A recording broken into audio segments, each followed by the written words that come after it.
Yes. Sir, ప్రధానంగా ఈ cinema విషయాన్ని మనం గమనించినట్లయితే టికెట్ల విషయం చూసుకున్నట్లయితే ఈసారి కూడా మళ్ళీ మల్టీప్లెక్స్లో రూ. 350 పైగా టికెట్ పెట్టారు. అంటే టికెట్ల విషయం గత అనేక రోజులుగా ఒక వివాదాస్పదంగా నడుస్తోంది. సామాన్య ప్రజలకు అందుబాటులో టికెట్ లేకుండా ఉంటోందని అది ప్రధానంగా తెలుగు స్టేట్స్ వైపు వేలు చూపిస్తున్నాయి. తమిళ్ కంటే ఈసారి భారతీయుడు 2కి తెలుగులోనే ఎక్కువ సినిమా టికెట్ల రేట్లు పెట్టారనేది కూడా చెప్తున్నారు. అంటే సామాన్య ప్రేక్షకుడికి సినిమాని దూరం చేస్తున్నారు వీళ్ళు పెంచే రేట్ల క్రమంలో అనేది ఒక విమర్శ. అసలు ఈ మొత్తం అంశానికి సంబంధించి టికెట్ల రేట్లకు సంబంధించి అసలు మీ అభిప్రాయం ఏంటి? టికెట్ల రేట్లు పెంచడం అనేది సమస్య కాదండి. ఎందుకంటే అభిమానులు, సినిమా అభిమానులు ఇష్టంగా అంటే తమకు కావలసిన వినోదాన్ని పొందడానికి ఎంతైనా పెట్టడానికి సిద్ధంగా ఉన్నారు. ఇప్పుడు నుంచే కాదు, అప్పుడు కూడా సినిమా రిలీజ్ అయినప్పుడు బ్లాక్ టికెట్లు కొనేవాళ్ళు. 100, 200కు 500కు అట్లా కూడా కొనేవాళ్ళు.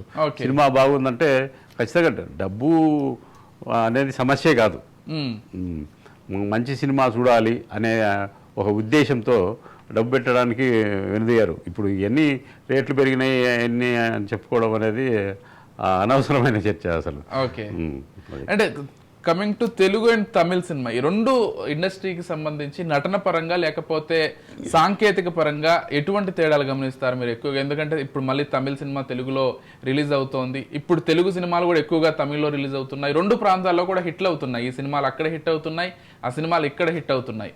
సో ఈ రెండింటికి సంబంధించి ఎటువంటి తేడాలు లేకపోతే ఏం చూస్తారు మీరు తెలుగు తమిళ సినిమాకి సంబంధించి? తెలుగు తమిళ్ తీసుకుంటే రెండు ఇంతకుముందు మద్రాసులోనే కలిసి ఉండేటి. ఓకే, చెన్నైలో మనం వచ్చిన తర్వాత కూడా ఎక్కువ తమిళ సినిమా మీదనే ఆధారపడ్డాం. చాలా సినిమాలు డబ్బింగ్ కానీ రీమేక్స్ తీసుకోవడం కానీ, మనకంటే తమిళ వాళ్ళకు సినిమా మీద ఎక్కువ ఆసక్తి, ఎక్కువ ఇంట్రెస్ట్, దాని మీద వాళ్ళు రాత్రింబవళ్ళు కష్టపడి పనిచేస్తారు. అంటే మన దర్శకులు దాని నుంచి ఇన్స్పైర్ పొందుతారనే ఒక అంశం కూడా ఉంది అనమాట. కాబట్టి తెలుగు కూడా బాగా డెవలప్ అయింది సాంకేతిక పరంగా. దాదాపు రెండు ఈక్వల్గానే ఉన్నాయి. మనం తెలుగు తక్కువేం కాదు, తమిళ ఎక్కువేం కాదు. అది రైట్. ఇంకా చూసుకున్నట్లయితే ఇంకా కొన్ని బాహుబలి, కల్కి లాంటి కొన్ని సినిమాలు వచ్చిన తర్వాత తెలుగు ఇండస్ట్రీ మరింతగా కూడా విస్తృతమైంది ప్రపంచవ్యాప్తంగా. ఎందుకంటే బెటర్ మూవీస్ కూడా ప్రొడ్యూస్ చేస్తున్నారు చెప్పాలంటే.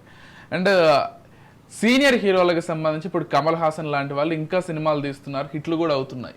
తెలుగు ఇండస్ట్రీలో చిరంజీవి, లేకపోతే బాలకృష్ణ, తమిళ్లో రజనీకాంత్, కమల్ హాసన్, మోహన్ లాల్, మలయాళం ఇండస్ట్రీలో అమితాబ్, బాలీవుడ్లో ఇట్లాంటి సీనియర్ హీరోలు ఇంకా కూడా కొనసాగుతున్నారు.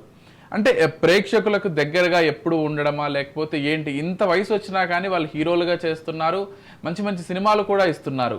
సో జూనియర్లకి ఎలా చూడాలి? అంటే జూనియర్లకి సీనియర్ హీరోలకి తేడా ఏంటి? ఇప్పుడు జూనియర్ హీరోలు చూసుకున్నట్లయితే ఒక సినిమా హిట్ అయ్యి ఇంకో సినిమా 2-3 సినిమాలు ఫ్లాప్ అయ్యేసరికి డౌన్ అయిపోతున్నారు. సో ఏంటి అప్పటి హీరోలు ఇంకా కొనసాగడానికి కారణాలు ఏంటంటారు? మీరు ఒక సీనియర్ జర్నలిస్ట్గా ఉన్నారు కాబట్టి అప్పటి నుంచి వాళ్ళని చూస్తూ వస్తున్నారు కాబట్టి ఎలా చూస్తారు వాళ్ళని? ఇప్పుడు సినిమా ఇండస్ట్రీ పుట్టిన తర్వాత రకరకాల మార్పులు చోటు చేసుకున్నాయి.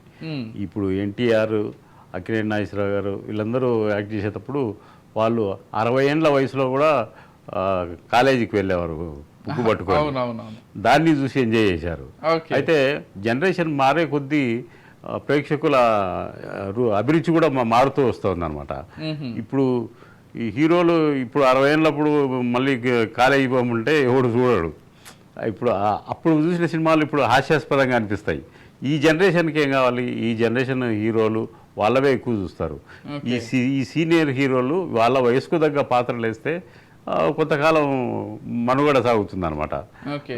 కాబట్టి ఈ కొత్త జనరేషను పాత జనరేషన్కు కంపేర్ చేసుకుంటే మారుతున్న కాలమాన పరిస్థితుల ప్రకారం కొత్త జనరేషన్కు కొత్త హీరోలే కావాలి.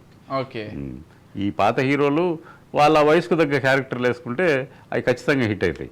ఓకే, ఇప్పుడు అట్లాంటి ఎగ్జాంపుల్ అని అనుకోవాలి దీన్ని మళ్ళీ. అంతే అంతే, భారతీయ 2 కూడా అలాంటి ఎగ్జాంపులే.